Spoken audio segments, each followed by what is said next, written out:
ഈ ഒരു വലിയ വണ്ടി സരോവരത്തിന്റെ ആ റോട്ടിൽ കൂടെ പോകുമ്പോൾ നമുക്ക് എപ്പോഴും കാണാല്ലേ. ഇപ്പൊ അതിന്റെ മുകളിൽ മഹീന്ദ്രന്റെ വേറൊരു വണ്ടിയും കൂടെ വന്നിട്ടുണ്ട്. മഹീന്ദ്ര ഇറ മോട്ടോഴ്സിന്റെ ഒരു പരിപാടി നടക്കുന്നുണ്ട്. അത് കാണാൻ പോയപ്പോഴാണ് ഇത് കണ്ടത്. ഇറ മോട്ടോഴ്സിന്റെ ആനുവൽ മീറ്റ് എക്സാ 2026 നമ്മുടെ കോഴിക്കോട് നമ്മുടെ കാലിക്കറ്റ് ട്രേഡ് സെന്ററിൽ വെച്ച് നടക്കുകയാണ്. ഇവിടുത്തെ ഫുൾ ടീം ഇവിടെ ഉണ്ട്. ഇറ മോട്ടോഴ്സിന്റെ എങ്ങനെയാണ് എക്സ്പ്ലോർ നോക്കിയാലോ? Comment follow me. കേരളത്തിലെ ഓട്ടോമൊബൈൽ ഡീലർഷിപ്പ് നോക്കുമ്പോൾ ഇതൊരു ചരിത്രം തന്നെയായിരിക്കും. കാരണം എന്താണെന്ന് വെച്ച് കഴിഞ്ഞാൽ ഏകദേശം 2000-ലധികം എംപ്ലോയീസ് ആണ് ഈ ഒരു പരിപാടിയിൽ പങ്കെടുക്കുന്നത്.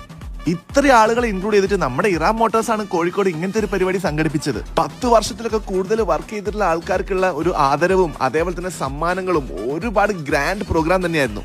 മൊത്തത്തിൽ നോക്കുകയാണെങ്കിൽ നമ്മൾ കാസർഗോഡ് തൊട്ട് തൃശ്ശൂർ വരെയുള്ള ഇറ മോട്ടോഴ്സിന്റെ എല്ലാ ഷോറൂമിന്നും ആൾക്കാർ ഇവിടെ ഉണ്ടായിരുന്നു. അത് സെയിൽസിലും സർവീസിലും മൊത്തത്തില്.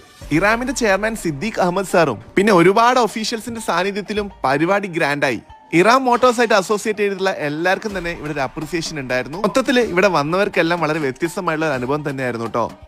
ഓരോരോ കോൺടെസ്റ്റ് ഒക്കെ വെച്ചിട്ട് ഓരോ മിനിറ്റിലും ഇവിടെ അങ്ങനെ സമ്മാനങ്ങൾ കൊടുത്തോണ്ടിരിക്കുകയായിരുന്നു. പിന്നെ അഭിഷാദ് ഗുരുവായൂരിന്റെ ഒരു ഗംഭീര സെഷനും വന്നവരെല്ലാം അങ്ങോട്ട് പിടിച്ച് കുലുക്കി. ക്രൗഡിന്റെ ശരിക്കുള്ള ഒരു പവർ അപ്പോഴാണ് ശരിക്കും മനസ്സിലായത്. ഒരുപാട് ജില്ലയിൽ തന്നെ ആളുകൾ വന്നുകൊണ്ട് വ്യത്യസ്തമായുള്ള ആശയങ്ങളും അങ്ങോട്ടും ഇങ്ങോട്ടും കൈമാറാൻ പറ്റി. സ്പോട്ടിൽ തന്നെ അത് സമ്മാനമായിട്ട് ഫോണും അതേപോലെ തന്നെ വിദേശ ട്രിപ്പും ഒക്കെ ആയിരുന്നു ഇറ മോട്ടോഴ്സ് സ്റ്റാഫിന് വേണ്ടി കൊടുത്തോണ്ടിരുന്നത്. ഇതിനുശേഷം ഉച്ചയ്ക്ക് എല്ലാവർക്കും തന്നെ ഒരു ഗ്രാൻഡ് ലഞ്ചും അതോടൊപ്പം തന്നെ അത് കഴിഞ്ഞതിന് ശേഷം നാദിർഷാന്റെ ഒരു ഗംഭീര പെർഫോമൻസ് ഉണ്ടായിരുന്നു കേട്ടോ. എല്ലാവരും മൊത്തത്തിൽ അങ്ങോട്ട് എൻജോയ് ചെയ്തു. അപ്പൊ ഈ ഒരു വീഡിയോ ഇഷ്ടം വിചാരിക്കുന്നു. വേറൊരു വീഡിയോ കാണാം. ബൈ.